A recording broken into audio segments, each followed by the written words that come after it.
Oh, what's up sa inyo mga kabayan? Magandang araw sa inyo. Siyempre, nagbabalik na naman tayo mga kabayan para pag-usapan, no? Aba, ito palang mga ako'y natutuwa mga kabayan.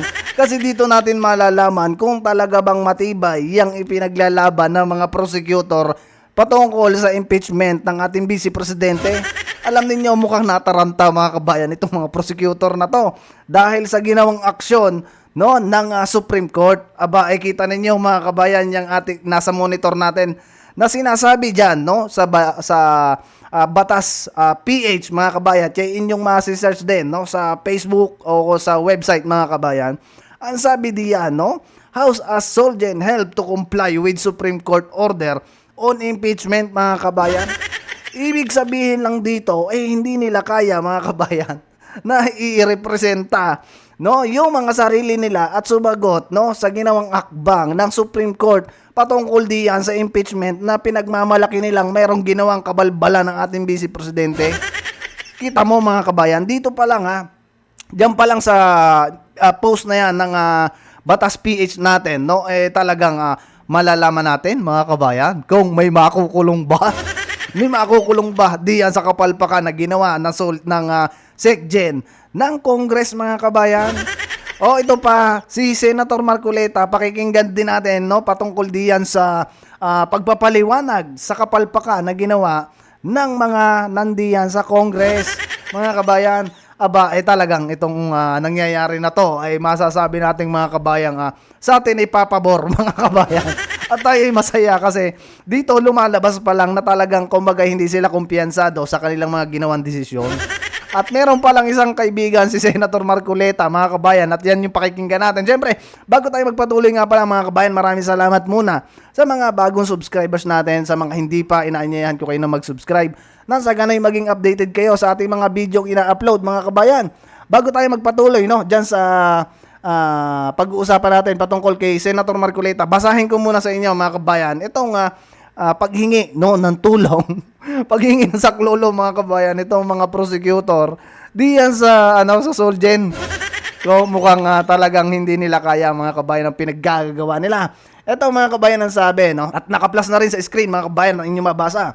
The House of Representatives has asked the Office of Solicitor General to help them in complying with the Supreme Court's order requiring both chambers of the House to submit additional information and documents under oath regarding the impeachment case against Vice President Sara Duterte. Aba, ito pala mga kabayan ay kailangan naka-under oath ay kung mapapatunayan mga kabayan, may makita ang Supreme Court na kapalpakan dyan sa ginawa nila or meron silang paglabag doon sa tinatawag na 1-year rule ban no diyan sa pagpapile ng impeachment, may makukulong kaya mga kabayan?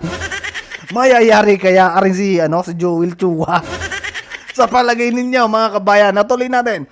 In a statement, House spokesperson Attorney Princess Abante confirmed that they have received a notice from the High Court in connection with the petition filed by Duterte questioning the constitutionality of the initiation and transmittal of the fourth impeachment complaints to the Senate.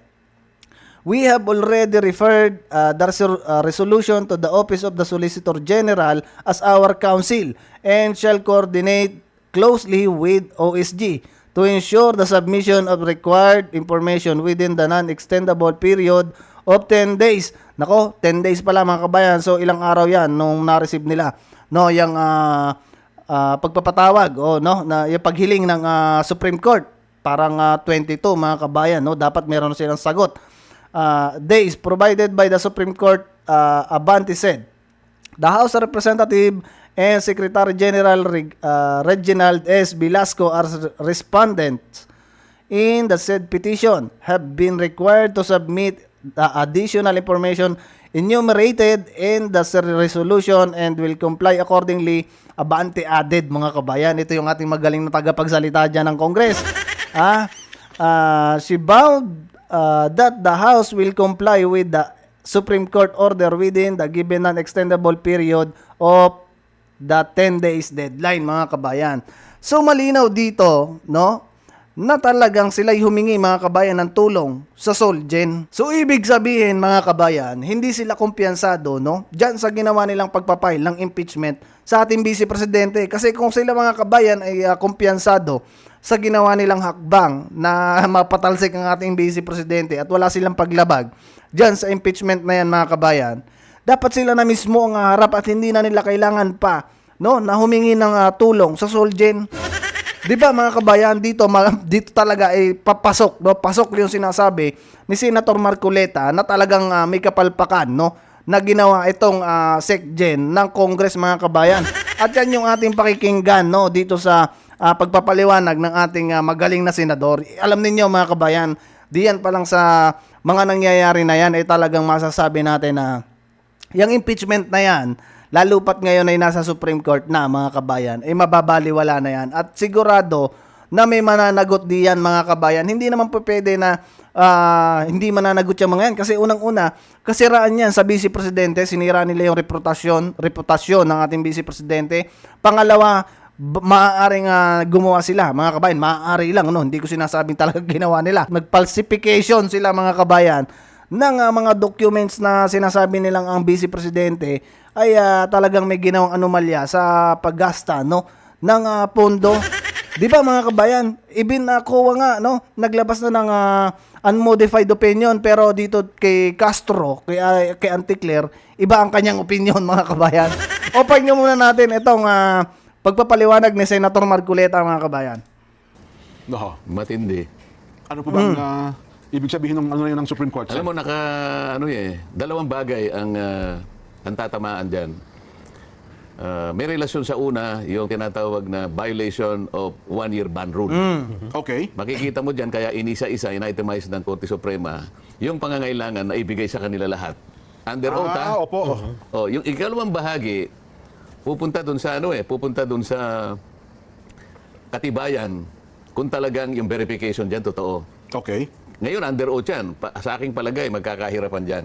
Sa panig ng House of Representatives. Oho. Yan mga kabayan, no. Kaya siguro sila humingi ng tulong diyan sa sa Solgen natin mga kabayan. Talagang magkakaroon dito mga kabayan ng pahirapan, no, sa pagpapaliwanag sa Supreme Court kung wala silang paglabag, 'di ba? So tuloy natin.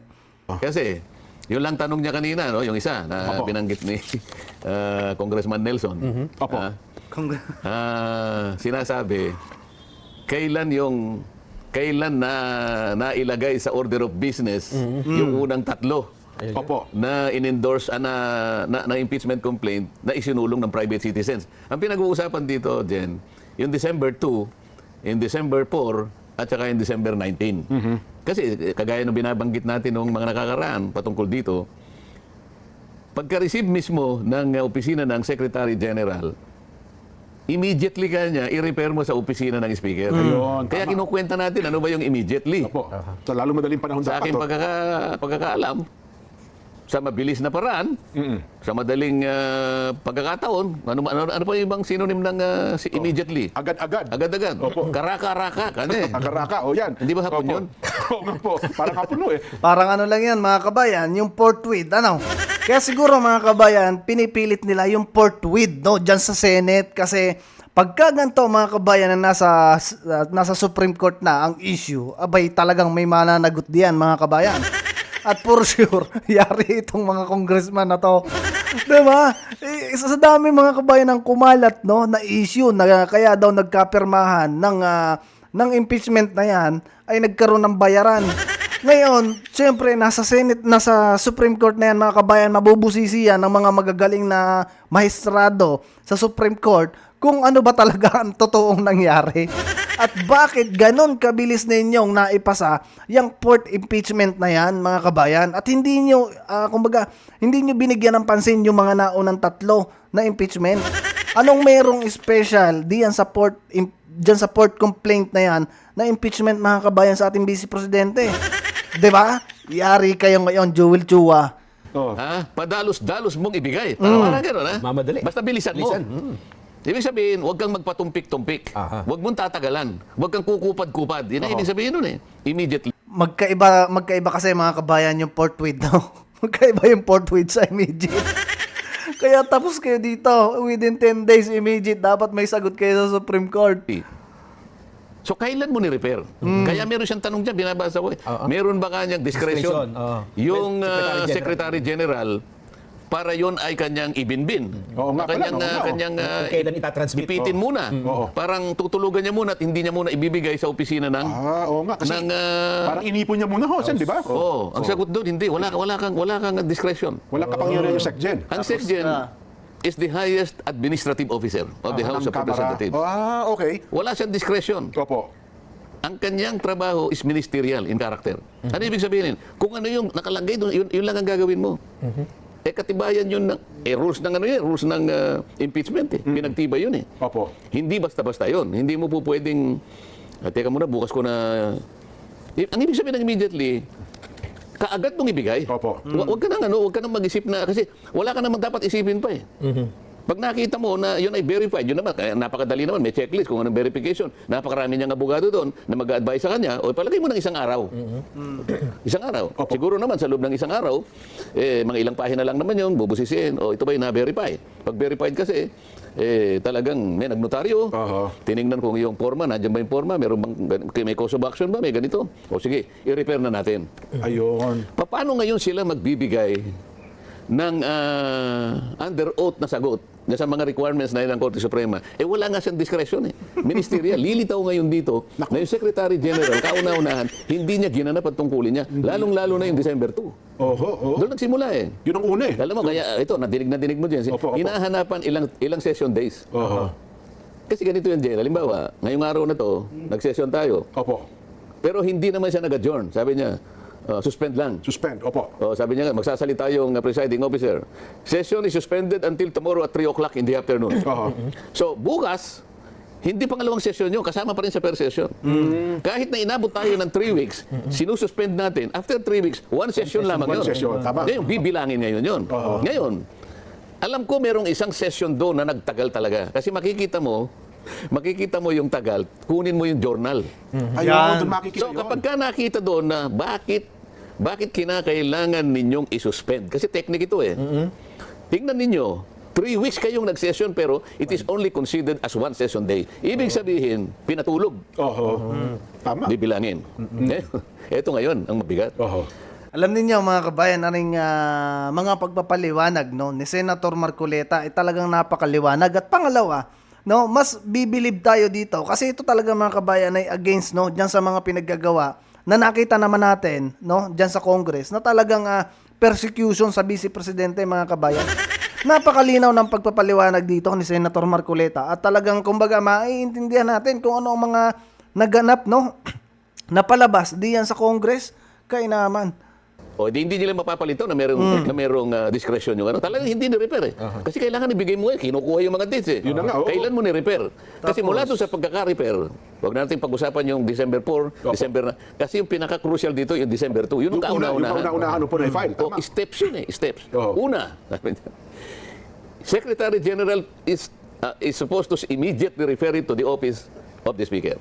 Kasi pag tinanggap ng Office of the Speaker, ang Office of the Speaker naman, ministerial din ito. Ministerial din. Wala siyang discretion.